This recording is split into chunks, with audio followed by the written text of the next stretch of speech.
चलिएगा, next theorem number है आपका 6 और ये भी बहुत ही मतलब कि आसान थ्योरम है, इसको प्रूफ करना बहुत ही इजी है।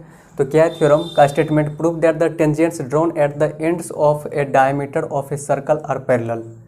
Means proof that the tangent drawn at the ends of a diameter. तो सबसे पहले एक सर्कल बना लेते इस तरह से, ये हो गया आपका एक सर्कल विथ सेंटर ओ। अब क्या कर रहा है कि इसके डायमीटर के एंड से, ठीक है, टेंजेंट ड्रॉ करना है इसके डायमीटर के एंड से। तो सबसे पहले क्या करते हैं कि यहाँ से डायमीटर बना लेते हैं इस तरह से, ये हो गया आपका डायमीटर, ठीक है, ये हो गया डायमीटर और इसका दो एंड पॉइंट का नाम ए और बी दे देते हैं इस तरह से, ठीक है। अब क्या कर रहा है, इसी एंड पॉइंट से एक एक टेंजेंट ड्रॉ करना है, ठीक है। तो यहाँ से एक टेंजेंट ड्रॉ हो जाएगा बिल्कुल ऐसे और यहाँ से एक टेंजेंट ड्रॉ हो जाएगा बिल्कुल इस तरह से, ये हो गया पॉइंट ऑफ कांटेक्ट बन जाएगा, पॉइंट ऑफ कांटेक्ट, सेंटर क्या है इसका ओ, इस तरह से। इसका नाम दे देते हैं क्या, यहाँ से इसका नाम A B C D E और ये क्या हो गया एफ, ठीक है, ये क्या हो गया आपका एफ।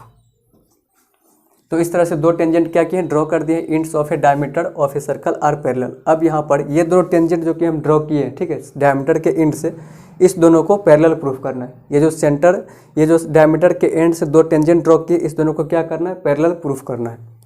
तो चलिएगा देखते हैं कैसे पैरेलल प्रूफ होगा। तो पैरेलल प्रूफ करने के लिए जैसे कि हम लोग जानते हैं कि अगर दो लाइन, अगर इस तरह से दो लाइन पैरेलल रहता है और एक ट्रांसवर्सल लाइन हो, इस तरह से दो लाइन अगर पैरेलल रहता है और एक लाइन ट्रांसवर्सल हो, तो आफ्टर पैरेलल, उस पैरेलल थ्योरम से उस parallel line, parallel and transversal line के थ्योरम से क्या होता है, कोरस्पोंडिंग एंगल्स आर इक्वल होता है, ये सब कुछ जानते हैं। और क्या होता है, vertically opposite angles are equal होता है, ये कोरस्पोंडिंग एंगल्स आर इक्वल, और alternate interior angles are equal होता है, और को इंटीरियर एंगल का सम 180 होता है, ठीक है। को इंटीरियर मीन्स ये एंगल प्लस ये एंगल का सम 180 होता है। इसमें से कुछ भी अप्लाई करके, ठीक है, या तो कोरस्पोंडिंग एंगल यहाँ पर ले आए इक्वल, मतलब कि दो एंगल इक्वल ले आए, फिर वहाँ से अगर कोरस्पोंडिंग एंगल की तरह वो बन रहा है तो मतलब बोल देंगे क्या, ये दो लाइन क्या हो गया पैरेलल। या फिर अल्टरनेट एंगल, यहाँ पर मेरा ट्रांसवर्सल का काम कौन करेगा, ए बी डायमीटर, अगर ये ए बी है और इस तरह से कोई दो लाइन है, तो एंगल कहाँ बन रहा है, एंगल यहाँ पर बन रहा है और एंगल यहाँ बन रहा है। इसमें से या तो अल्टरनेट करके बोल देंगे इक्वल होगा, या तो ये इक्वल टू ये बोल सकते हैं इस तरह से, या तो फिर को इंटीरियर बोल सकते हैं। अगर को इंटीरियर एंगल का सम अगर 180 हो गया तो भी क्या बोलेंगे, दोनों लाइन आपका पैरेलल हो गया। तो अब आप लोग समझ गए होंगे। तो इसी चीज़ को लिखेंगे, कैसे लिखेंगे सो देखिएगा। तो सबसे पहले क्या लिखते हैं, गिवन। तो गिवन में क्या लिखेंगे, a circle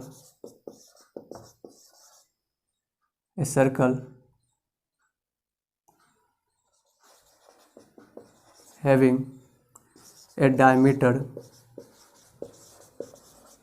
a diameter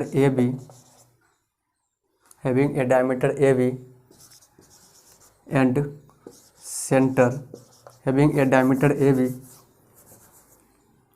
and draw two tangents and drawn two tangents at the ends of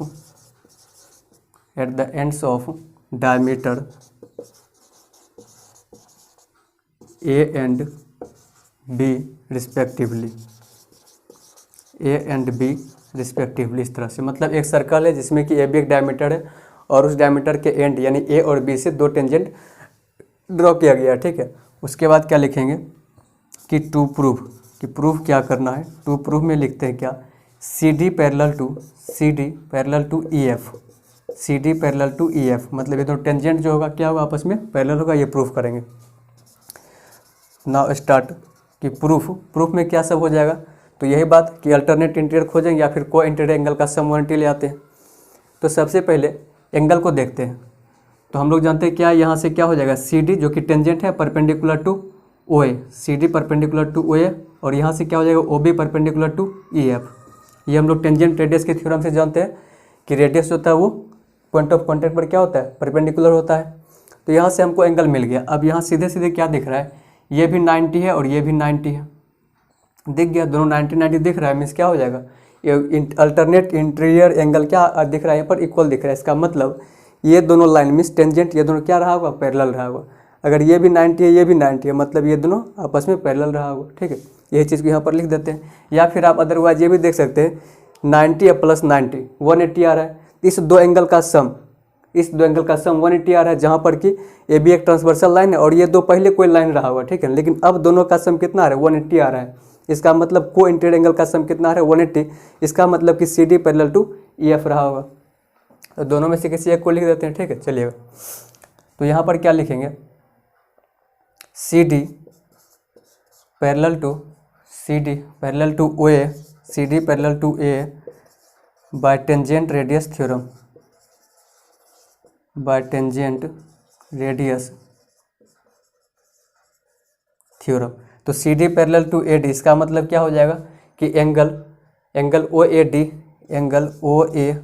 equals to 90 degree, या फिर इधर वाला भी लिख लेंगे तो एक ही बात होगा। ठीक है, उसके बाद यहाँ से क्या हो जाएगा EF परपेंडिकुलर टू OB। तो यहाँ से क्या लिखाएगा, यहाँ से लिखा जाएगा ये OBE, therefore angle OBE equals to 90 degree. तो इस तरह से इसको इक्वेशन सेकेंड और इसको इक्वेशन फर्स्ट मान लेते हैं। ठीक है, तो अब दोनों को देखेंगे, करेंगे क्या, from equation first and second से क्या हो जाएगा, ये दोनों का RHS इक्वल, इसका मतलब दोनों का LHS इक्वल होगा। तो therefore angle OAD equals to angle OBE, angle OAD equals to angle OBE। तो एंगल OAD मीन्स ये एंगल और एंगल OBE मीन्स ये एंगल, ये दोनों एंगल कैसा आ गया, इक्वल आ गया। तो therefore CD parallel to EF बोल देंगे, CD पैरेलल टू EF। और ये कहाँ से बोल रहे हैं, by parallel lines, by parallel and transversal lines theorem से। ये क्या हो गया आपका, प्रूव्ड। तो इस तरह से इस थ्योरम को भी क्या कर लिए, प्रूफ कर लिए। नेक्स्ट हम लोग इसी में अब इसका कन्वर्स देखेंगे।